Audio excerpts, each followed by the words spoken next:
Assalamualaikum warahmatullahi wabarakatuh.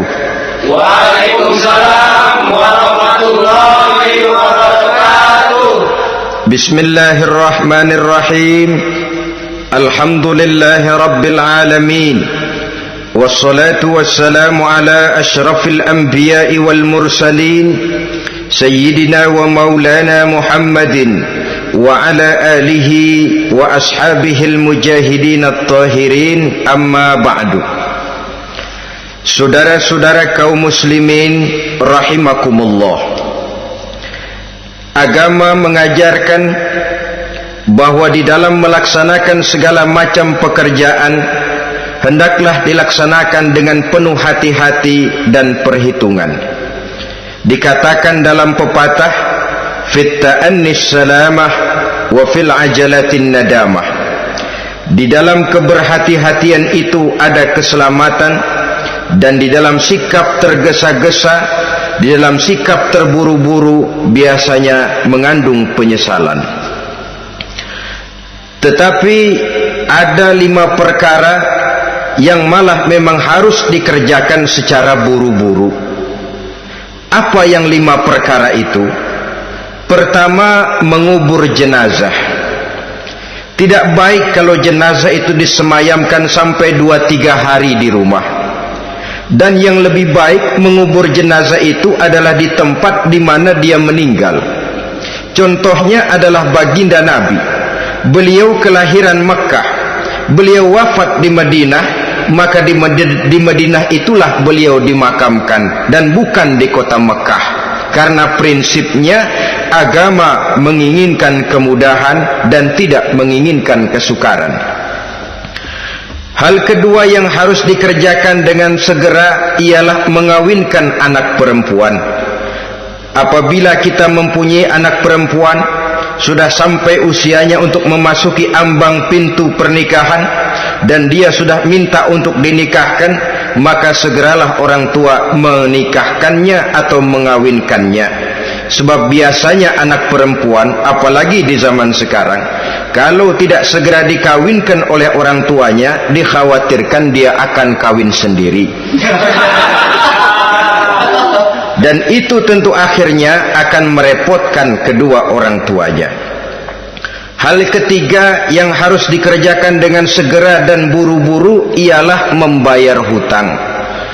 Apabila kita sudah berhutang kepada seseorang dan sudah ada uang untuk membayarnya, bersegeralah untuk membayar. Sebab kalau ditunda besok, lusa atau hari minggu depan, dikhawatirkan uangnya akan terpakai untuk kepentingan-kepentingan yang lain, dan hutang akan tetap tinggal hutang, tidak pernah terbayar adanya.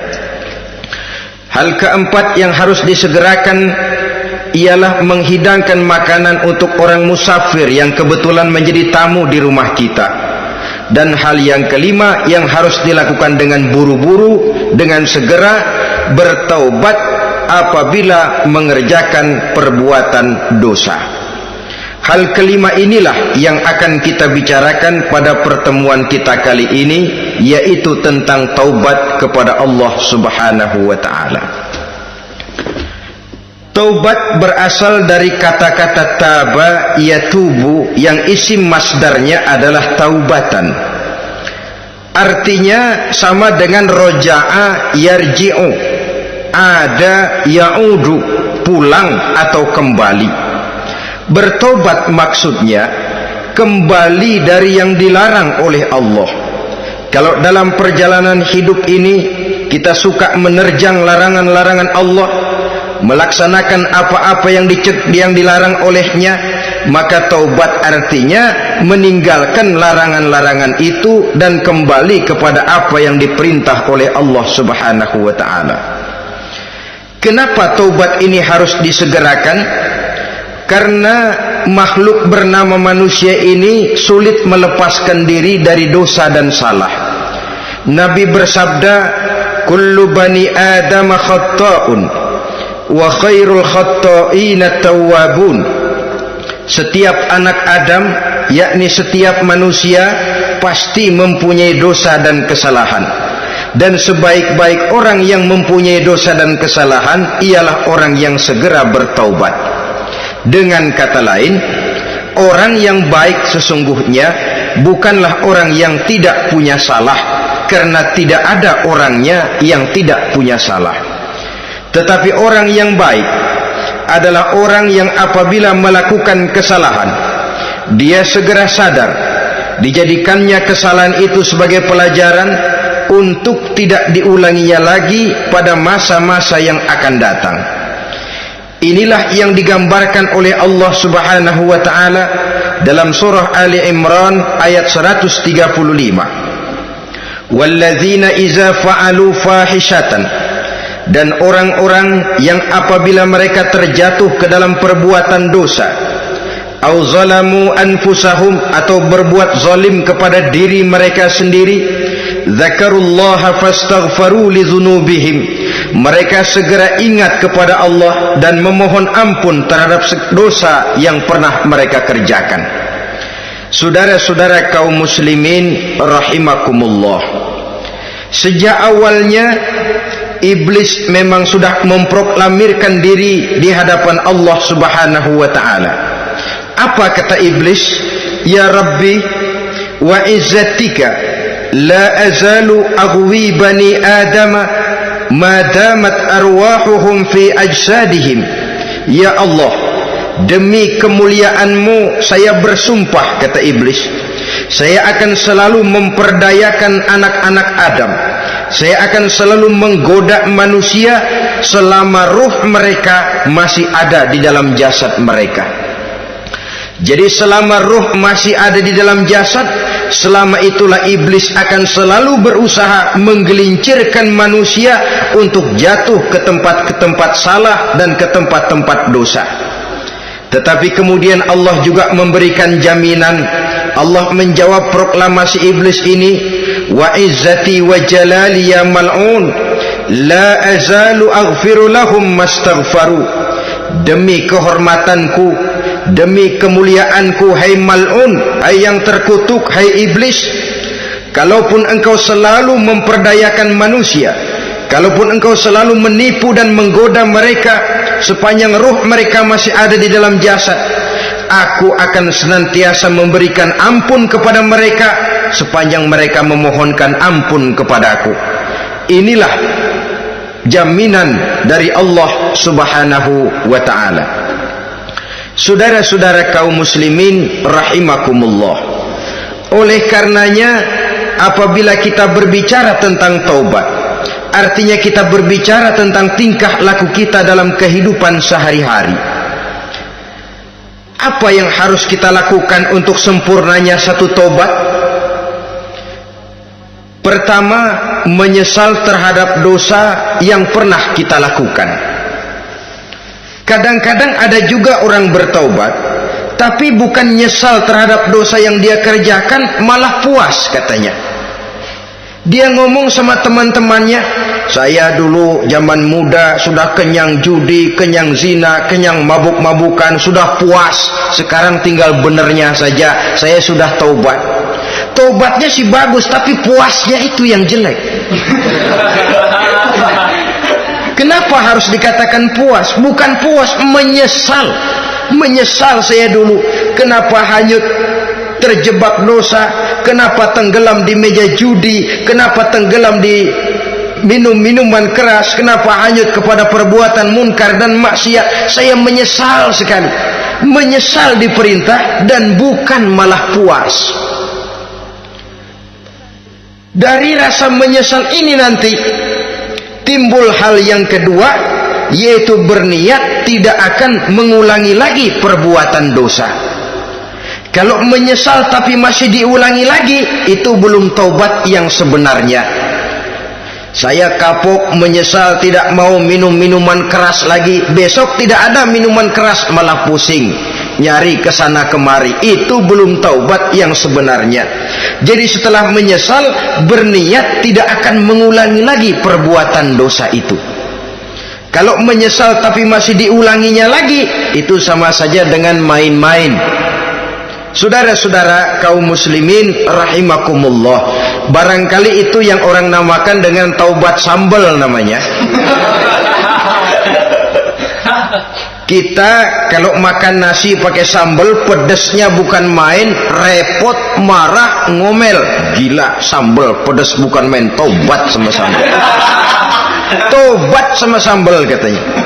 Tapi 2-3 hari kemudian dia makan lagi, nggak ada sambal, nyari.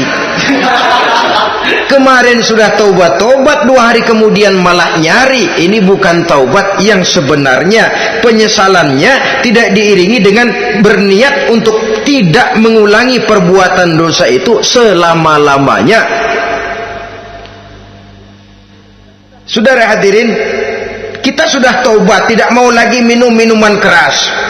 Datang teman, minum ya, nggak mau. Kenapa? Saya sudah taubat. Yang benar, benar.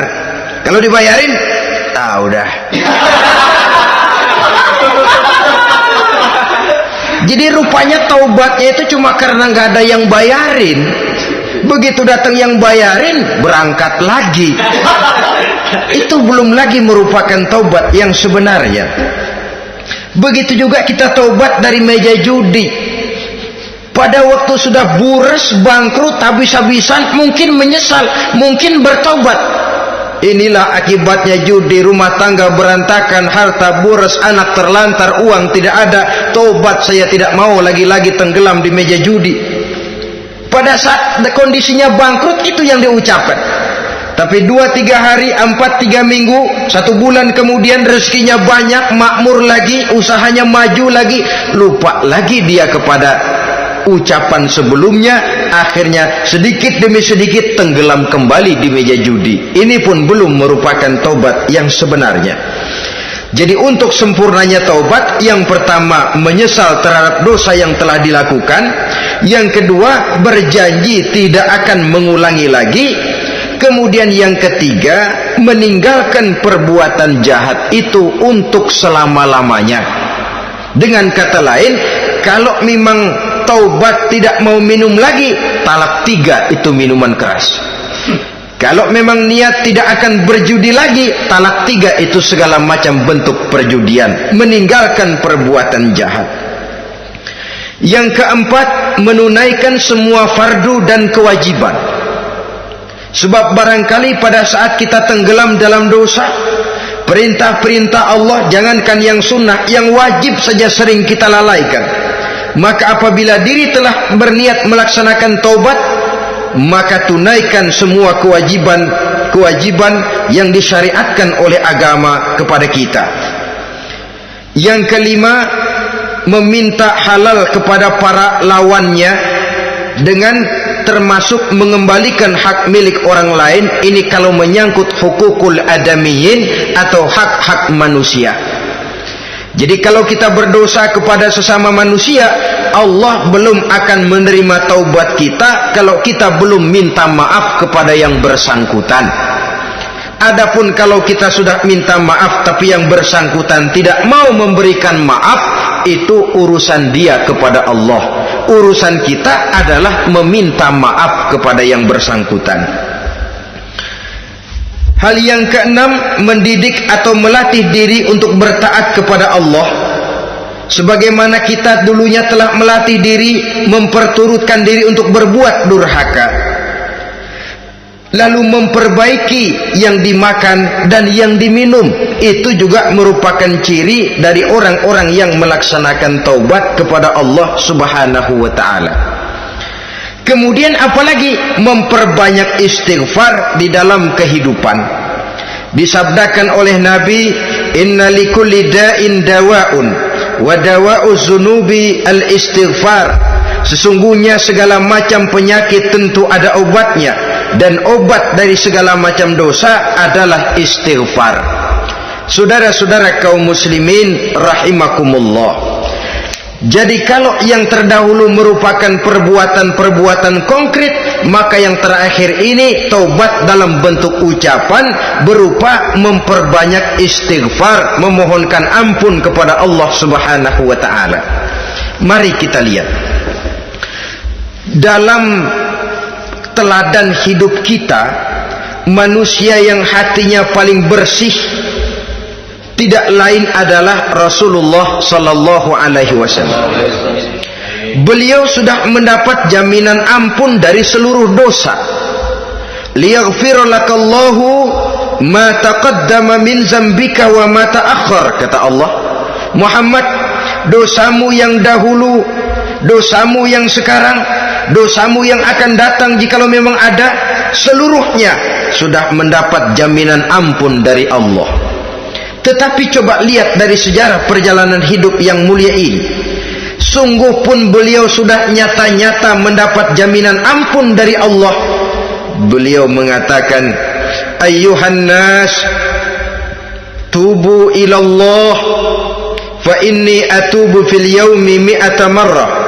Wahai manusia, bertaubatlah kepada Allah, maka sesungguhnya saya, kata beliau, dalam satu hari bertaubat 100 kali kepada Allah.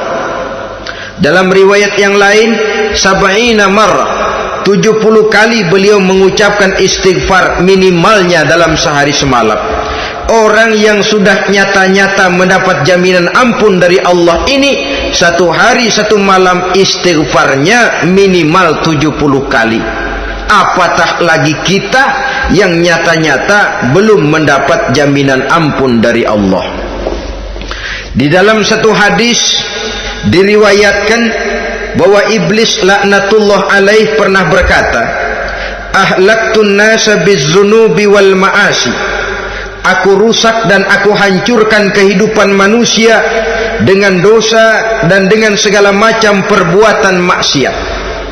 Iblis menghancurkan manusia dengan menanamkan kegemaran berbuat dosa dan menanamkan kesukaan untuk bergelimang dalam dunia maksiat. Tetapi kemudian iblis mengakui, wa ahlakuni bila ilaha illallah wal istighfar. Tetapi kemudian terbalik, manusia menghancurkan aku dengan kalimat la ilaha illallah dan dengan istighfar, yakni mengucapkan astaghfirullahalazim. Inilah senjata pemungkas menghadapi upaya iblis untuk menghancurkan manusia. Kalau iblis menghancurkan manusia dengan perbuatan dosa, dengan menenggelamkan manusia ke dalam perbuatan-perbuatan maksiat, hendaknya kita sadar, pada saat kita terdorong untuk melakukan perbuatan dosa, kita lalu sadar inilah perangkap iblis untuk membinasakan saya. Pada saat kita terjebak ke dalam perbuatan maksiat dan munkarat, ingatlah baik-baik, inilah perangkap iblis untuk merusak dan membinasakan saya. Maka hancurkan perangkap iblis, hancurkan tipu daya dan usaha iblis itu dengan apa? Dengan kalimat la ilaha illallah dan dengan memperbanyak istighfar. Falamma ra'aitu dzalik, ketika aku lihat hal itu, kata iblis, mereka hancurkan kita dengan dosa dan maksiat, dan kita hancurkan mereka dengan la ilaha illallah dan istighfar. Diamkah iblis? Puaskah iblis? Ternyata tidak. Apabila aku lihat usaha manusia itu, ahlaktuhum bil huda, ahlaktuhum bil hawa, wa hum yahsabuna annahum muhtadun. Apabila mereka hancurkan aku dengan la ilaha illallah dan istighfar, maka aku kembali menghancurkan mereka dengan mempergunakan hawa nafsu, sehingga mereka menyangka bahwa mereka adalah orang-orang yang mendapat petunjuk. Ditanamkan dalam diri kita perasaan bahwa kitalah orang yang paling benar, itu pun tipu daya iblis. Maka orang pintar itu baik, tapi merasa pintar itu jelek. Orang benar itu bagus, tapi merasa benar itu tidak baik. Karena biasanya orang kalau sudah merasa benar, lalu cenderung untuk menganggap orang lain tidak benar.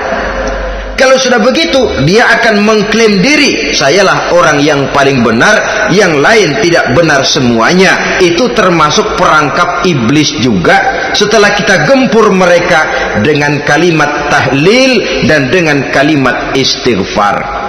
Saudara-saudara kaum muslimin rahimakumullah, Allah maha pengasih dan maha penyayang. Ia akan mengampunkan perbuatan yang bersifat salah dari manusia. Hanya manusia saja yang kadang-kadang bodoh, tidak mau mengampuni dan memaafkan dirinya sendiri, dengan membiarkan dirinya terseret berlarut-larut dalam dosa tanpa keinginan untuk bertaubat. Sepanjang nafas belum sampai di tenggorokan, sepanjang matahari masih terbit di sebelah timur dan terbenam di sebelah barat, sepanjang itu Allah masih akan menerima taubat seorang hamba. Innallaha yaqbalu taubatal abdi ma lam yugharghir. Allah akan senantiasa menerima taubat seorang hamba sebelum nafasnya sampai di tenggorokan. Apabila nafas sudah sampai di tenggorokan, maka taubat sudah terlambat adanya. Lalu yang konkret di dalam kehidupan ini, apa ciri-ciri dari orang yang melaksanakan taubat itu? Seorang ahli hikmah berkata, pertama, orang yang taubat itu kelihatan bahwa dalam kehidupan ini dia mampu menjaga lidahnya dari ucapan yang berlebih-lebihan, dari ucapan yang tidak ada manfaatnya, dari ucapan yang mengandung dosa, namimah, mengadu domba, dan ucapan-ucapan yang merugikan orang lain. Orang yang taubat kelihatan dari lidahnya. Ini yang konkret. Yang kedua, orang yang taubat itu cirinya tidak ada lagi rasa dengki di hatinya, tidak ada keinginan untuk membenci dan memusuhi orang lain. Kenapa? Dia sudah sibuk memikirkan kekurangan dirinya sendiri, sehingga tidak ada waktu lagi untuk mengorek-ngorek, mencari-cari aib dan kekurangan pada diri orang lain. Ini makna ucapan Nabi, tuba liman syaghalahu aibuhu an uyubin nas. Beruntunglah orang yang kekurangan pada dirinya menyebabkan dia cukup sibuk sehingga tidak sempat mencari-cari dan mengorek-ngorek aib dan kekurangan orang lain. Berbeda dengan orang yang masih jauh dari sikap taubat, selalu berusaha mencari dan mengorek-ngorek kekurangan orang lain, sementara aib dan kekurangan dirinya diumpetin. Ini namanya ilmu kancil. Orang lain disorotin, dia ngaling, ngumpet. Kerjaannya apa? Monten orang lain saja. Dia sendiri tidak mau diponten dan tidak mau memonten dirinya. Akibatnya apa? Sikap introspeksi tidak ada, sikap mawas diri hilang, sikap melihat bercermin terhadap pribadinya sendiri hilang. Yang ada cuma menilai orang lain saja. Jadi adapun orang yang sudah bertaubat ini, di hatinya tidak ada dengki. Melihat orang lain mendapat nikmat, alhamdulillah, dia ikut bersyukur. Lain dengan orang yang jauh dari taubat, tetangganya dapat nikmat, dia meriang. Tidak senang hatinya melihat orang lain senang. Orang melarat malah tepuk tangan. Saudara hadirin yang saya muliakan, orang yang semacam ini pada hakikatnya selalu disiksa oleh perasaannya sendiri. Kalau tetangganya yang kaya, ditanya kemana dukunnya. Tapi kalau tetangganya jatuh melarat, dia tepuk tangan, gembira bukan main. Lain dengan orang yang sudah bertobat, hasud itu hilang dari dirinya. So hasud inilah yang akan memakan kebaikan yang kita kerjakan.